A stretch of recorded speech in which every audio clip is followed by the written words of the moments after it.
Hello everybody, this is JT Productions and welcome back to another preview and prediction video. I'm accompanied again by my associate, Austin Mason. Welcome back everybody. I do appreciate y'all tuning in. Like I said, y'all can call me Paul. I do like college football. Love to argue about it. Why shouldn't I be here? There we go, that's what we like to hear. Today we'll be doing a preview and prediction on Southern Methodist University Mustangs. Better known as SMU football, baby. Oh, of course. Last season, they went 8-4, 4-4 in the American, with 2 straight losses in the season against Cincinnati, pretty much a buzzsaw, and a 3-point loss to Tulsa. Kind of surprising. They had a couple of close losses against Houston, Memphis. If it wasn't for those close losses, they would have been 11-1. They had a great stretch to begin the season. So, I mean, they're a pretty good ball team. They did lose their head coach in Sonny Dykes to TCU, but they promoted from the inside the program and Lashley. I think he was their offensive coordinator last year. He has connections with their former head coach, Sonny Dykes, and with Gus Malzahn. And I think this is the best case scenario for them, staying in-house after having an 8-4 season, which is very good for them. I think this is their best option, pulling somebody up. I totally agree with you. So, how's their team going to do? Well, they still have Tanner Mordecai, who I believe to be one, if not the best Group of 5 quarterback out there. Will be the star of their team, their leader. It looks to carry them on to a good season. Mm-hmm. They have a wide receiver transfer in Bo Corrales coming in from North Carolina. He's a senior. And they have a Mike linebacker coming in and Shannon Reed, a graduate transfer, coming in from, where's he at? Excuse me. Illinois State. So, I mean, there you have it there. You still have Rashee Rice, who's a senior wide receiver for you. And you did lose, what was his name? He was a tight end. He came up from Oklahoma. Anyways, I'll think of it in a second. You have a graduate running back in Trey Seegers. You have a senior running back in Tyler Levine. So you have some good pieces there on the offensive defensive side. And on the defense, it's pretty much all seniors and juniors besides secondary. You have some sophomores.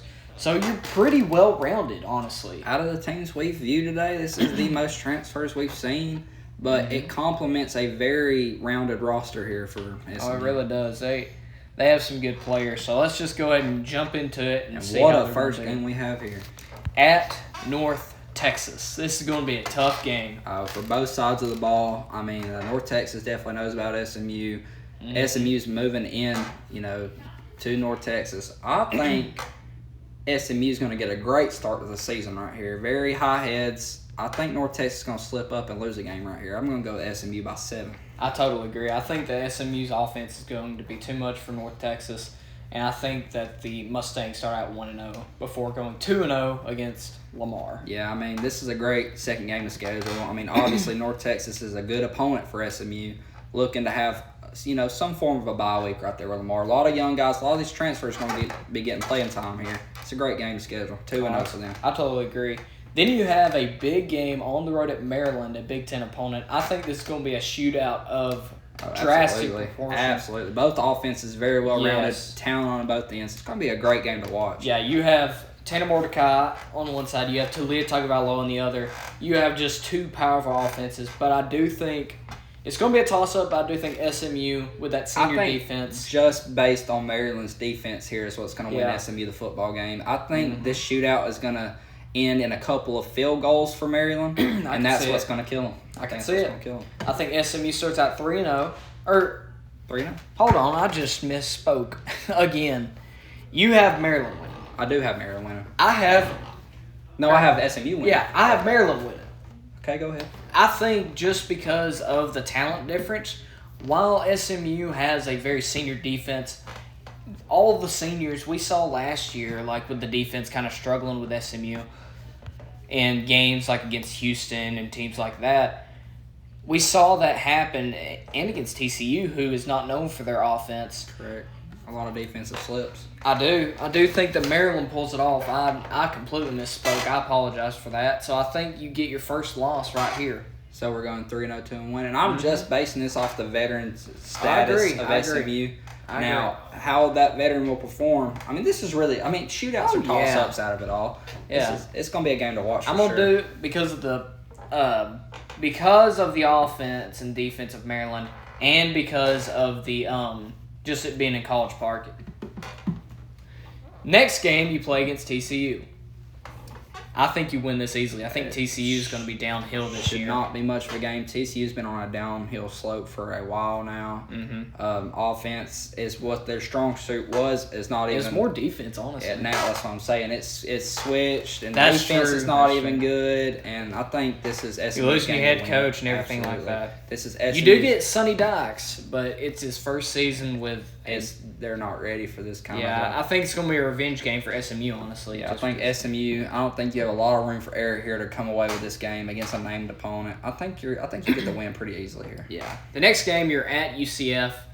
I think it's going to be a close game as well, just like the Maryland game. But I do think that you have more firepower. You have more experience with the American than Gus Malzahn does. I think that the student gets the better of the master with Rhett Lashley getting a win over Gus Malzahn. See, in UCF, this is a game you like to have scheduled early, and this is why, because UCF has, by this point, has not fully adjusted to all their different, they got a lot of new things coming their way. They're still a great football team, but I think SMU's talent, like you said, on the student side, just outmatches them. I think SMU gets a great win here. I agree. Then you have a bye week at a good position. A great position. Coming out of it, you have Navy. I think this is going to be a pretty. This is going to be a game that you're gonna.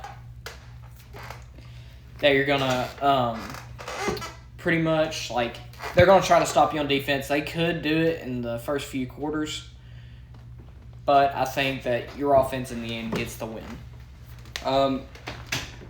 I have a feeling that this bye week is at a good spot because of the triple option that Navy brings, and you want time to prepare for that because it's very unorthodox. You're not going to see it often.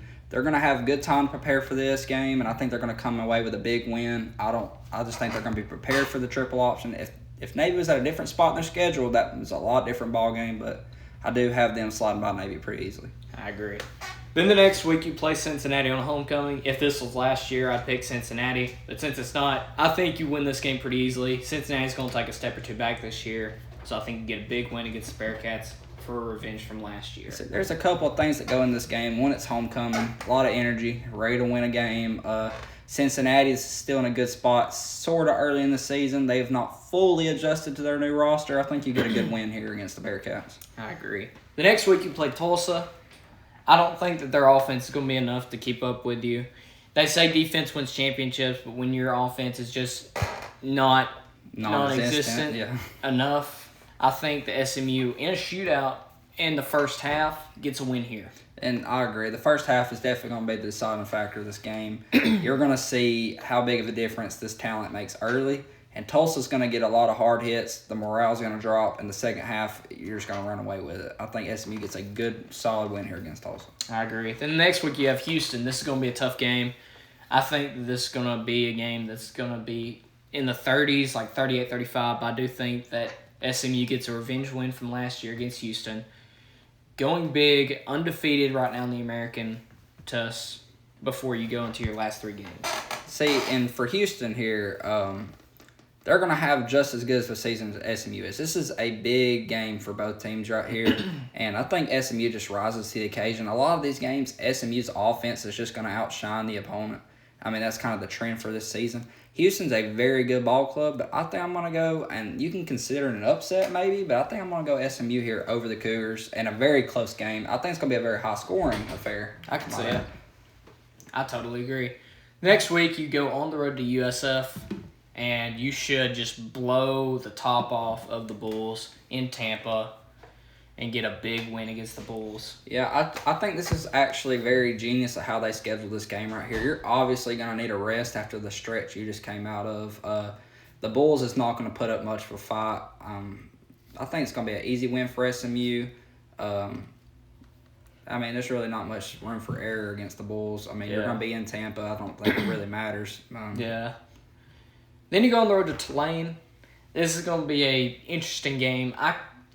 Because it could go one of two ways here. I think SMU will get the win in the end, but whether it's close or not, I think is what the issue here is. I think Tulane's just going to be, psyched out. I think they're just outshone by the talent. I mean, that's all it's going to be. they're going to wake up in about the third quarter after they get their butt shoot at halftime, but I don't think it'll be enough. Yeah, no. So, anyways, at this point, you're coming back home to play a lowly team in the Memphis Tigers. I think you're going to come into this game a little bit, just a little bit overconfident. And I think you get your butt spanked in an upset against the Memphis Tigers. I think Memphis's defense is just going to come into here and play lights out like they haven't all year and get a big win against you to humiliate you before the American Championship game. So, looking at Memphis' schedule, a lot of ups and downs for them. I think at the end of the season, they will be very well-rounded. I wouldn't say a blowout, but I think the defense of the Tigers definitely slows down your offense, discombobulates you just a little bit to the point where they stay in this game long enough to win it. I totally agree. But there you go. So I have the SMU Mustangs going 10-2. I had 11-1. Yeah, you did have them 11-1. And SMU, I got some That's high hopes crazy. for y'all. I have them going 10-2 with losses Now, to Maryland and Memphis. The thing with SMU is, and it's been a little different for the rest, SMU has a lot of ifs and maybes. And we're looking at their offense to a very high level. And if they can compete with that offense, the sky's the limit. I totally agree. So there you go. Like I said, I have them going 10-2. My colleague over here has them going 11-1. But like I've said before, if you agree with us, let us know. If you disagree with us, let us know. If you agree with one of us, let us know. We'll just have a war in the comments. How about that? But anyways, thank you all so much for watching. I hope you all enjoyed. Thank you, my colleague, for being on my channel. And, of course, we'll find you a way to get back here. But anyways, have a great day and go Dogs.